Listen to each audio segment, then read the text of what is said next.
And we are officially in another weather impact alert day on this Saturday afternoon. Hello, I'm meteorologist Claire Fry, here to give you kind of the latest on what's happening on the radar and what we can expect heading into the next several hours. So without further ado, I'm going to show you what you can expect here over the next couple of hours. Hold on, I just might have hit the wrong button. Kind of still getting used to this. There we go. Okay, now we're on with you guys. This is alert again is from 2 to 9 o'clock. This is the same as what we had just yesterday.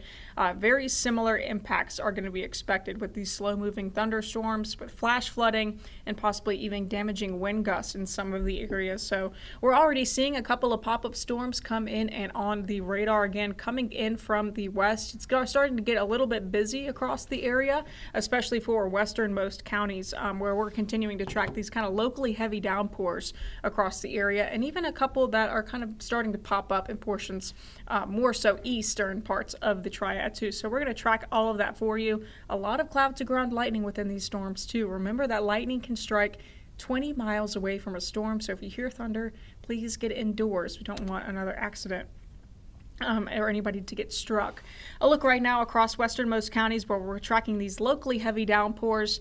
Like now in Wilkesboro, actually just toward the west of North Wilkesboro, we're starting to see some heavier rainfall just south of 421. I'm going to zoom in to see if there's any roads along where I'm really seeing the highest rainfall rates across the area. Let's zoom in just a little bit. It really is more along Mount Zion Road and Kendall Creek Drive that you're really seeing a lot of heavy rainfall, but these storms for now are just strong storms, but they're impacting much of our westernmost counties here in Wilkes, Allegheny, and also Surrey counties. These are going to continue to kind of build in toward our east over the next couple of hours. And who's to say whether or not they're going to weaken or also continue to strengthen, but we'll just have to keep eyes on it. Of course, there's going to be some redevelopment across the area.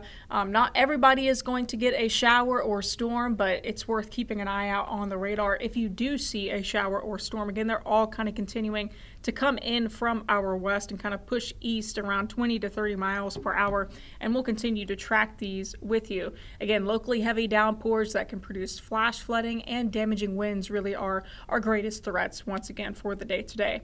We also are looking at a couple of other pop-up storms that are throughout the Triad. This one is kind of just over level cross right on the line between Randolph County and Guilford County. So I want to zoom in on this where I'm kind of seeing most of that rainfall, heavy rainfall really come down. It's really along Evans Cedar Lane, right along Old Providence Road and U.S. Highway 220 Business North, and also Georgia Drive. If you hear that, your street name getting called, head indoors.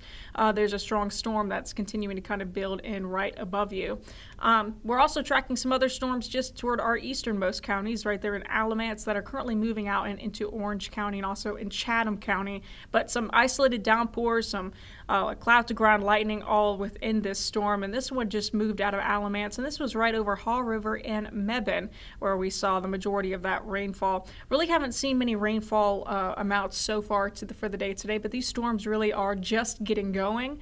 And of course, I'm going to continue to bring you guys updates on Plus every hour on the hour for at least 10 minutes. But if there's, barring any warnings, we could be on even longer than that, and I'll continue to bring you the latest. I did want to show you this.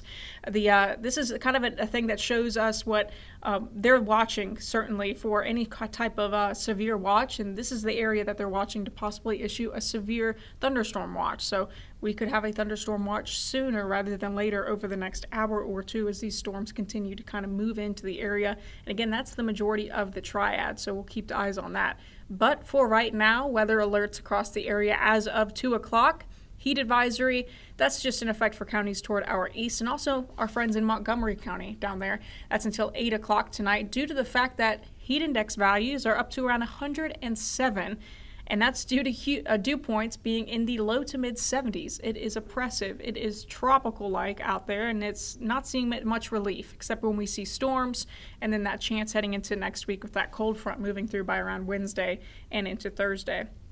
Taking a look at our lightning tracker across the region, you'll notice that they're kind of all joined in one in dense little spots. And that's really, the nature of these storms. They're very pop-up in manner, scattered, so they're not all going to be coming in with a line like you would see within a cold front.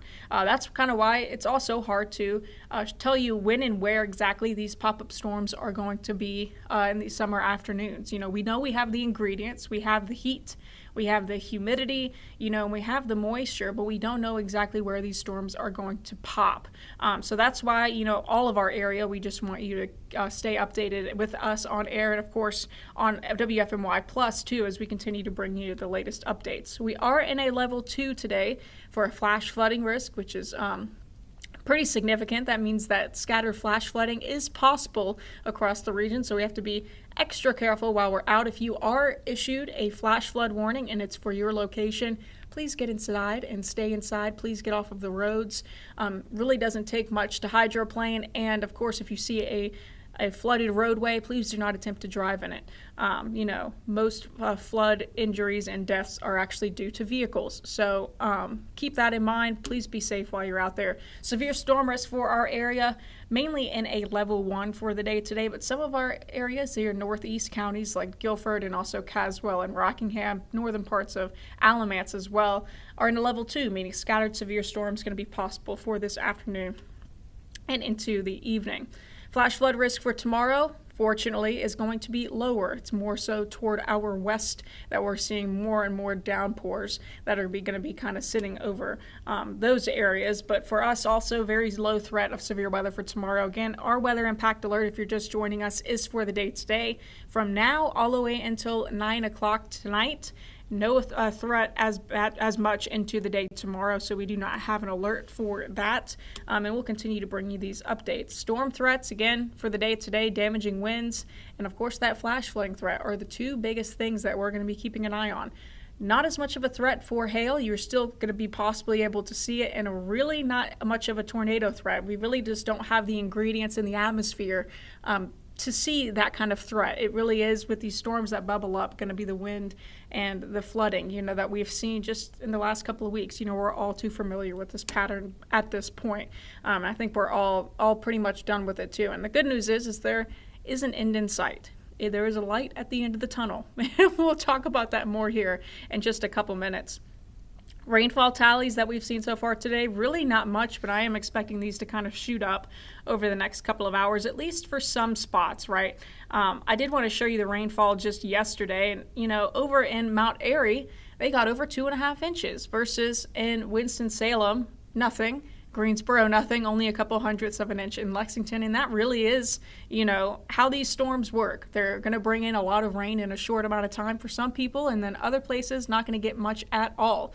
Wilkesboro, you can see they got up to around 0.4 inches just below that. But eastern parts of Wilkesboro saw between 2 to 3 inches due to redeveloping storms just yesterday afternoon. That you can see kind of color-coded on that map in that greenish and yellowish color right there on the eastern part of that county. Really expecting these storms to kind of get through our area by around 8 or 9 o'clock at the latest. But we'll continue to kind of bring you these updates here. This is that futurecast over the next couple of hours, all the way until around 4 o'clock, 5 o'clock, starting to see them become a little bit more widespread across the region, really through around 6 or 7 o'clock. Again, a couple of these could be severe, bringing in that damaging wind gust, so go ahead and secure outdoor loose items. Be on the lookout for any sort of warnings. Make sure that you have a way to receive, multiple ways to receive these severe weather alerts heading into this evening. Then heading into later tonight, we're really starting to calm down. Tomorrow morning, that's the time to get out, when it's not only cooler, but you don't really have as much of a chance for these scattered showers too. It's kind of, really the prime time to get outdoors and do the things you need to do. Afternoon on Sunday really is more isolated in nature, these isolated storms. Most of us, honestly, I think are going to stay dry. Haven't been able to say that for several days now. Taking a look now at some of our current conditions, Burlington will ride at around 90. Dew points in the lower 70s makes it feel like we are in the upper 90s, though, across the area. It is summertime. It is some tropical-like heat. It is swampy. I think I posted on my page, in North Carolina, you come for the sweet tea, but stay because you can't get through the air because it's too thick.